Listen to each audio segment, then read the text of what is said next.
যেই দিন শেষ বিদায় বেলা চিরতরে নিঃশ্বাস বন্ধ হয়ে যাবে, যেই বার, যেই মাসের, যেই বারের, যেই তারিখ, যে সময়ের শেষ সেকেন্ড আপনার আমার পৃথিবীর থেকে বিদায়ের সময় আসবে, যেই দিন আর কোনো নিঃশ্বাস নেওয়া হবে না, যেদিন পরের বারের সকালের সূর্য আর দেখা হবে না।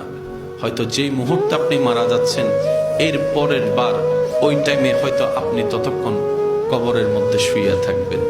কবরের জগতে আপনার বসবাস হবে, আলমে বরজগে আপনার বসবাস হবে। তখন আপনি অনুধাবন করতে পারবেন কি করেছি, কি করা দরকার ছিল। একটু আওয়াজ দেন না রে ভাইয়া। কি করেছি জীবনে, কি করা দরকার ছিল, কে আমাকে পাঠালো, কেন পাঠালো, কি করছি, কি নিয়ে ওনার দরবারের সামনে যাব। এই চারটি প্রশ্ন বারবার করতে থাকবেন, দেখবেন আপনার ভিতর থেকে এক অজানা মানুষ আপনাকে বারবার প্রত্যেকটা প্রশ্নের উত্তর দেখিয়ে দিবে, বারবার উত্তর দেখিয়ে দিবে। বলি সুবহানাল্লাহ।